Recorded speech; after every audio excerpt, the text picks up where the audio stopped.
नमस्कार दोस्तों, आप सभी का स्वागत है मेरे YouTube चैनल के ऊपर। आज हम शुरू करेंगे हमारी नंबर थ्योरी की बुक का चैप्टर नंबर 5, जिसके अंदर हम एक्सरसाइज 5.1 आज स्टार्ट करने जा रहे हैं। एक्सरसाइज 5.1 के अंदर सबसे पहले हम ग्रेटेस्ट इंटीजर फंक्शन के बारे में पढ़ेंगे, क्योंकि इस फंक्शन का यूज़ इस एक्सरसाइज के अंदर एक सबसे मेन फार्मूला के अंदर किया गया है। उस फार्मूला को हम कल वाली वीडियो में ठीक से देखेंगे। आज हम ग्रेटेस्ट इंटीजर फंक्शन के बारे में ही पढ़ेंगे। तो दोस्तों, ग्रेटेस्ट इंटीजर फंक्शन को ब्रैकेट फंक्शन के नाम से भी जाना जाता है। ऐसा क्यों है, आप ये डेफिनेशन में देख पाएंगे। If x is any real number. तो दोस्तों, पहले तो आपको याद रखना है, जो ग्रेटेस्ट इंटीजर फंक्शन है वो केवल आप रियल नंबर्स पे ही यूज़ कर सकते हैं, ना कि कॉम्प्लेक्स नंबर्स में, यानी जिसमें आयोटा वगैरह का यूज़ होता है उसके अंदर ग्रेटेस्ट इंटीजर फंक्शन का यूज़ नहीं किया जाता। जैसा कि आप देख सकते हैं कि इसके नाम में ही एक इंटीजर है, इसका मतलब इसका रिलेशन कुछ ना कुछ इंटीजर से होगा और इंटीजर्स के साथ इसका रिलेशन रियल नंबर से होगा। तो अगर आपके पास कोई एक्स नाम का रियल नंबर दे रखा है, then the largest integer which does not exceed x, तो जो उस एक्स की वैल्यू में लार्जेस्ट इंटीजर कंटेंट करेगा, यानी जैसे दोस्तों अगर मैं कहूँ कि मेरे पास दे रखा है 2.3, तो इसके अंदर मैं लार्जेस्ट इंटीजर नंबर क्या है 2। ऐसे ही अगर मैं कहूँ 11.7, तो इसके अंदर मेरी लार्जेस्ट इंटीजर वैल्यू कितनी है 11। तो दोस्तों यही बात है कि आपको उस लार्जेस्ट इंटीजर वैल्यू को लेना है जो एक्स को एक्सीड ना करे, और उसको आप क्या कहेंगे, इंटीग्रल पार्ट ऑफ एक्स। तो जो आपकी वो इंटीजर वैल्यू आएगी जो एक्स की वैल्यू से छोटी होगी और उससे बड़ा इंटीजर एक्स के अंदर कंटेंट नहीं होगा, उसको आप कहेंगे इंटीग्रल पार्ट ऑफ एक्स, जो आपका इंटीजर आया है largest, and is denoted by this function. तो दोस्तों यही सिंबल जो आपको दिखाई दे रहा है, जिसके अंदर आपने एक स्क्वायर ब्रैकेट के अंदर एक्स को बंद किया है, इसी को आप ग्रेटेस्ट इंटीजर फंक्शन कहते हैं। और ये क्या डिनोट करता है, लार्जेस्ट इंटीजर जो एक्स के अंदर कंटेंट होता है, यानी इस वैल्यू से बड़ी ऐसी कोई इंटीजर वैल्यू नहीं होगी जो एक्स के अंदर आएगी, यानी एक्स के अंदर जो लार्जेस्ट इंटीजर होगा वही क्या होगा, ग्रेटेस्ट इंटीजर फंक्शन। और अब आप जान गए होंगे कि इसे ब्रैकेट फंक्शन क्यों कहा गया है, क्योंकि इसको हमने एक स्क्वायर ब्रैकेट के अंदर बंद कर दिया है हमारे एक्स नाम के वेरिएबल को। तो the function which associates the integer this.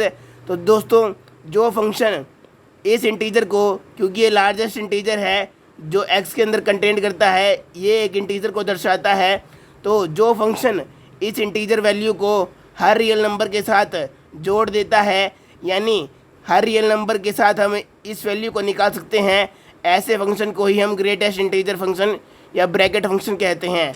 Example के तौर पर 2.5 से छोटा इंटीजर क्या है दोस्तों, जो सबसे बड़ा इंटीजर इसके अंदर है, एक तो 2, ऐसे ही 2.9 के अंदर भी 2, क्योंकि दोस्तों आप देखिए 2.9 किन दो इंटीजर वैल्यू के बीच में आएगा, 2 और 3 के बीच में।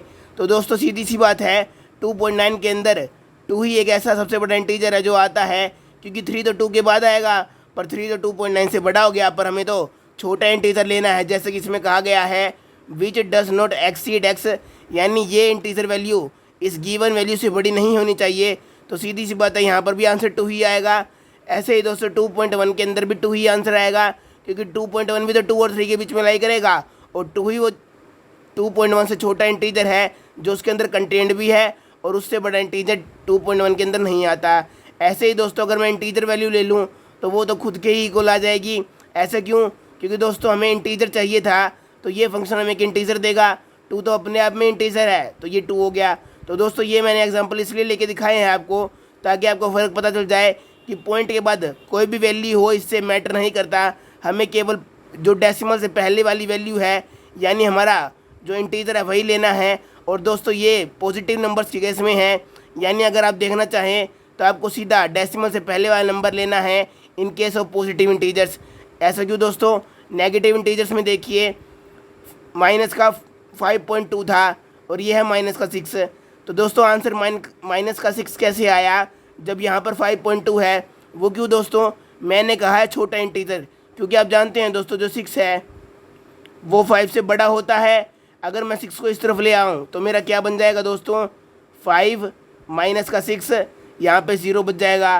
ठीक है दोस्तों, तो ये हमारा आ गया कि जो 0 है वो 5 माइनस 6 से बड़ा है। और अब आप 5 को इस तरफ ले जाइए तो माइनस का 5 इज़ ग्रेटर देन माइनस का 6।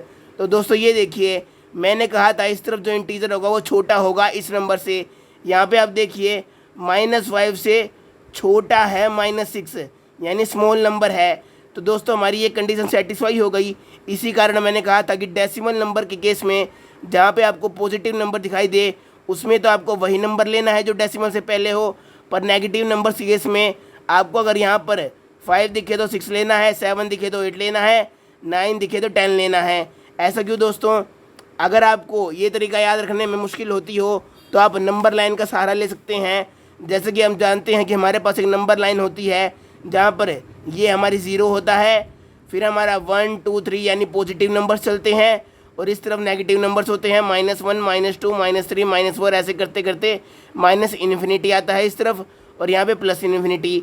तो दोस्तों जैसे कि मैंने बताया, अगर मैं 1.4 का ग्रेटेस्ट इंटीजर फंक्शन निकाल लूँ तो वो इस तरफ वाली वैल्यू आएगी, क्योंकि आप जानते हैं दोस्तों जो 1.4 है वो 1 और 2 के बीच में लाई करेगा, और 1 ही एक ऐसा इंटीजर है जो 1.4 से छोटा भी है और सबसे बड़ा इंटीजर भी 1.4 के अंदर है। तो दोस्तों आप देखिए पॉजिटिव नंबर के केस में ये डेसिमल से पहले वाला नंबर मैंने ले लिया जो मेरा 1 था, तो ये मेरा आंसर है। नंबर लाइन पे देखें तो भी आप इसको देख सकते हैं कि ये 1 और 2 के बीच में आता है, तो 1.4 से छोटा नंबर। याद रखिएगा दोस्तों, जब भी आप नंबर लाइन को पढ़ते हैं तो इस तरफ नंबर्स इंक्रीज होते जाते हैं, यानी जो नंबर्स आपको इस ऑर्डर में मिलेंगे लेफ़्ट से राइट की तरफ, वो नंबर्स ऐसे इंक्रीजिंग ऑर्डर में जाएंगे। क्योंकि देख सकते हैं आप दोस्तों 0 से बड़ा 1 है, 1 से बड़ा 2 है, 2 से बड़ा 3 है, तो ये हमारा इंक्रीजिंग ऑर्डर है। तो दोस्तों सीधी सी बात है, अगर ये इंक्रीजिंग ऑर्डर है तो 1.4 से छोटा है और हमें छोटा इंटीजर चाहिए था। अब दोस्तों नेगेटिव नंबर्स का कंसेप्ट आपको ऐसे ही समझ में आएगा। ये देखिए माइनस का 2.5 मेरा यहाँ पे लाई करेगा -3 और -2 के बीच में। अब देखिए दोस्तों, मैंने कहा था इस तरफ वाले नंबर तो छोटे होते हैं और इससे इस तरफ वाले नंबर बड़े होते हैं। तो देखिए -2.5 से बड़ा क्या है -2 और -2.5 से छोटा क्या है -3, तो इसका आंसर आएगा -3। कैसे? क्योंकि ये वाला नंबर हमारा छोटा है, -3 is less then -2.5 and -2 is greater than -2.5। Negative numbers में कंडीशन चेंज हो जाती है दोस्तों। ये हम नंबर लाइन पे भी देख सकते हैं, 1.4 के केस में 1 आया, ऐसे ही -2.5 के केस में -3 आएगा। अगर आप ये भूल जाएं तो याद रखिएगा दोस्तों, जो अगर पॉजिटिव नंबर हो तो डेसिमल से इस तरफ वाला नंबर आप उठा लीजिएगा सिंपली, अगर डेसिमल ना हो तो सीधा वही नंबर उठा लीजिएगा। और अगर नेगेटिव नंबर हो तो जो नंबर डेसिमल से पहले है उसमें 1 प्लस कर दीजिएगा, यानी माइनस का निशान तो ऐसे का ऐसा, पर 5 है तो 6 कर दीजिएगा, 6 है तो 7 कर दीजिएगा, 7 है तो 8 कर दीजिएगा। जैसे दोस्तों अगर मैं कहूँ माइनस का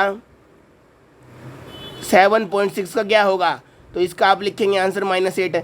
क्या किया मैंने, डेसिमल से पहला नंबर उठाया, माइनस एज इट इज़ छोड़ दिया और 7 में 1 प्लस कर दिया, यानी 8, तो माइनस का 8 मेरा इसका आंसर हो गया। और आप इस नंबर लाइन पे भी ये देख सकते हैं इसलिए दोस्तों। तो उम्मीद करता हूँ आपको ये समझ में आया होगा। अब हम कुछ नोट पढ़ेंगे ग्रेटेस्ट इंटीजर फंक्शन के ऊपर और इनको मैं आपको एग्जांपल की हेल्प से समझाऊँ भीगा। तो दोस्तों हमारा पहला नोट है, अगर आपका x एक इंटीजर हो तो ग्रेटेस्ट इंटीजर फंक्शन की जो वैल्यू होगी वो x से इक्वल होगी।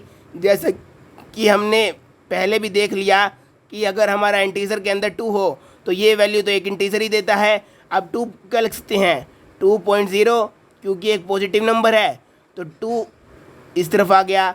अगर हमारा आ जाता माइनस का 3.0 यानी माइनस का 3, इसको आप माइनस का 3.0 भी लिख सकते हैं। तो डेसिमल से पहले नंबर क्या है दोस्तों, माइनस का 3, तो माइनस एज इट इज़, 3 में 1 प्लस किया 4 आ गया, तो -3 का तो आ गया -3 दोस्तों। ये इस केस में तो आपको एज इट इज़ रखना है, क्योंकि दोस्तों यहाँ पर कोई डेसिमल के बाद नंबर नहीं दे रखा। याद रखिएगा, अगर आपके पास डेसिमल के बाद कोई नंबर ना हो तो उस केस में तो इंटीजर एज इट इज़ रह जाता है। पर अगर मेरा माइनस का 3.2 होता तो मैं यहाँ पर माइनस का 4 लिख सकता था दोस्तों। ठीक है, याद रखिएगा नेगेटिव नंबर के केस में भी अगर आपको यहाँ पर 1 प्लस करना हो इस केस में, तो आप 1 भी तभी प्लस कर सकते हैं जब यहाँ पर 0 ना दे रखा हो पॉइंट के बाद। अगर आपको केवल -5 होता तो यहाँ पर आंसर भी -5 आता। ठीक है दोस्तों, तो ऐसे याद रखिएगा। इसके लिए मैं आपको यहाँ पर एग्जांपल भी लिख के एक दिखा देता हूँ ताकि आप इसे अपने नोट्स के अंदर शामिल कर सकें कि अगर मैं यहाँ पर -5 लिखूँ तो ये एज इट इज़ आ जाएगा माइनस का 5। पर अगर मैं माइनस का 5 पॉइंट कुछ वैल्यू लिख देता 0 को छोड़ के, तो वो एक नंबर प्लस हो जाता। उम्मीद आप समझ गए होंगे। अगला है दोस्तों, जो हमारा ग्रेटेस्ट इंटीजर फंक्शन है, is the largest integer less than equal to x. ये तो मैंने आपको पहले ही बता दिया दोस्तों कि जो ये वैल्यू होगी वो लार्जेस्ट इंटीजर वैल्यू होगी एक्स के अंदर। जैसे कि 2.3 के अंदर लार्जेस्ट इंटीजर क्या है 2, क्योंकि दोस्तों आप देख सकते हैं 2 is less than equal to 2.3 और 2 की वैल्यू हमने निकाल ली है। क्या है वो? Greatest integer function of 2.3। तो ये देखिए दोस्तों, जो हमारा ब्रैकेट के अंदर एक्स था, यानी ब्रैकेट के अंदर हमारा 2.3 is less than equal to 2.3। तो ये आप समझ गए होंगे एग्जाम्पल के साथ। इसका यही मतलब है कि लार्जेस्ट इंटीजर कंटेंड इन एक्स। अब दोस्तों आपको एक चीज़ दिखाता हूँ। ये हमें कह रखा है कि अगर हम एक्स को ऐसे तोड़ के लिख लें, x is equals to greatest integer function of x plus r, जहाँ पर आर की वैल्यू क्या होगी? 0 भी हो सकती है, क्योंकि यहाँ पे इक्वल भी लगाया है, और ग्रेटर देन 0 भी हो सकती है। पर 1 से वो हमेशा छोटी रहेगी, 1 के कभी भी इक्वल नहीं होगी दोस्तों। ठीक है? कैसे? मान लीजिए मैं 2.3 लिखता हूँ, तो 2.3 को मैंने लिख लिया 2 + 0.3। और दोस्तों यहाँ पे आपने देखा कि 2 की वैल्यू क्या है? Greatest integer function of 2.3। तो ये मैंने लिख दिया ग्रेटेस्ट इंटीजर फंक्शन ऑफ 2.3 + 0.3। तो देखिए दोस्तों, x यहाँ पे है, greatest integer function of x यहाँ पे है, और ये r की वैल्यू है। जैसा कि आप देख सकते हैं ये 0 और 1 के बीच में लाई करती है। अगर मैं केवल यहाँ पर दोस्तों 2 ले लेता, तो 2 को क्या लिख सकता हूँ? 2 इज इक्वल्स टू 2 + 0। और जो हमारा 2 है वो ग्रेटेस्ट इंटीजर फंक्शन है खुद का ही, क्योंकि आप जानते हैं कि अगर कोई इंटीजर वैल्यू हो तो वो खुद का ही ग्रेटेस्ट इंटीजर फंक्शन हो जाता है। तो यहाँ पे आ गया 2 + 0। तो दोस्तों देखिए, आर की वैल्यू मैंने बताई थी 0 भी हो सकती है, तो ये इस केस में 0 होगी जब आपको एक्स की वैल्यू एक इंटीजर दी हुई होगी। जब एक्स एक अपने आप में इंटीजर होगा तो आर की वैल्यू हमेशा 0 आएगी। ठीक है दोस्तों? अब हमारी एक मेन थ्योरम आती है जिसके अंदर हमें 4 आइडेंटिटीज दी गई हैं, वो मैं आपको एग्जांपल के साथ प्रूफ करके दिखाऊंगा। थ्योरेटिकली प्रूफ आप बुक में देख सकते हैं, और अगर आप चाहें तो मुझे कमेंट करके ज़रूर बताइएगा, तो मैं आपको उनका प्रूफ वेरिएबल्स की फॉर्म में भी करवा दूंगा। पर फिलहाल तो हम एग्जांपल की फॉर्म में ही इन आइडेंटिटीज़ का प्रूफ देखेंगे। तो दोस्तों पहले तो हमें कहा गया है कि एक्स और वाई रियल नंबर्स होने चाहिए। रियल क्यों? क्योंकि हमने पढ़ा है कि जो ग्रेटेस्ट इंटीजर फंक्शन है वो कम्प्लेक्स नंबर है, यानी जब आयोटा वाले नंबर होते हैं, जैसे कि ±√3 आयोटा, ऐसे जो नंबर्स होते हैं उन पे हम ग्रेटेस्ट इंटीजर फंक्शन का यूज़ नहीं कर सकते, तो हम केवल रियल नंबर्स लेके चलेंगे। तो दोस्तों हमें पहली आइडेंटिटी दी गई है, जो ग्रेटेस्ट इंटीजर फंक्शन होता है एक्स का, वो या तो स्मॉल होता है या इक्वल होता है एक्स के, और वो हमेशा छोटा रहता है जो हमारा एक्स है ग्रेटेस्ट इंटीजर फंक्शन +1 से। यानी दोस्तों देखिए, यहाँ पर तो इक्वल है पर यहाँ पे नहीं है। इसका आप विशेष रूप से ध्यान रखिएगा कि आपको कहाँ पर इक्वल भी दिया गया है और कहाँ इक्वल नहीं दिया गया है। तो दोस्तों हमें कहा गया है कि एक्स की वैल्यू इसके इक्वल या इससे बड़ी हो सकती है, पर एक्स की वैल्यू इस नंबर से हमेशा छोटी रहेगी। तो दोस्तों पहली बात तो अगर आपको ये चीज़ प्रूव करनी है तो उसके लिए अगर आप x को एक पॉइंट वाला नंबर ले, यानी डेसिमल नंबर ले, तो ज़्यादा अच्छा रहेगा, क्योंकि उससे प्रूव करने में बहुत सहूलियत होती है। क्योंकि अब जानते हैं कि अगर हमारा ये इंटीजर ही हुआ x, तो ये खुद की वैल्यू के इक्वल आ जाएगा, तो उससे हमें इतनी क्लैरिटी नहीं मिल पाएगी जितनी हमें डेसिमल नंबर से मिलेगी। तो दोस्तों मैंने मान लिया मेरा x है 9.8। तो दोस्तों आप जानते हैं 9.8 9 और 10 के बीच में लाई करता है। अब दोस्तों यहाँ पर 10 को मैंने क्या लिख लिया? 9 + 1। अब आप जानते हैं दोस्तों जो ग्रेटेस्ट इंटीजर फंक्शन होगा 9.8 का, वो क्या होगा? 9, क्योंकि एक पॉजिटिव नंबर है और यहाँ पर डेसिमल के बाद एक नंबर भी है, और इससे पहले क्या है? 9। तो 9 वो लार्जेस्ट इंटीजर है जो इसके अंदर कंटेंट होगा। तो मैं 9 को क्या लिख सकता हूँ? Greatest integer function of 9.8। ऐसे ही यहाँ पे भी मैंने 9 को लिख लिया +1। एक्स की वैल्यू क्या थी? 9.8। तो 9.8 की जगह एक्स रख दीजिए। तो greatest integer function of x is less then greatest integer function of x +1। तो दोस्तों देखिए, लेस वाली कंडीशन तो हमारी यहाँ पे आ गई। एक इक्वलिटी वाली कंडीशन भी मैं आपको दिखा देता हूँ, वो कब आएगी?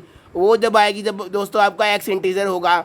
अगर एक इंटीजर हुआ जैसे कि 9, यहाँ मैंने एक्स को ले लिया 9, तो 9 इज इक्वल्स टू 9, 9 खुद के इक्वल है और छोटा है 10 से। ये क्या हो गया? ग्रेटेस्ट, अगर मैं इस 9 को लिखूँ कि ग्रेटेस्ट इंटीजर फंक्शन ऑफ 9 क्या होता है? 9।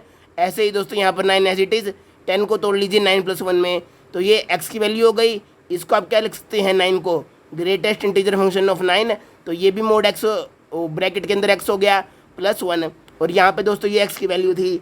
तो दोस्तों देखिए यहाँ पर मैंने लेस वाली कंडीशन आपको शो कर दी, यहाँ पर इक्वलिटी वाली। तो दोस्तों देखिए लेस देन इक्वल टू हमने प्रूव कर दिया और यहाँ पर हमेशा लेस ही रहेगा, जैसे कि दोनों एग्जांपल्स में आप क्लियरली देख सकते हैं।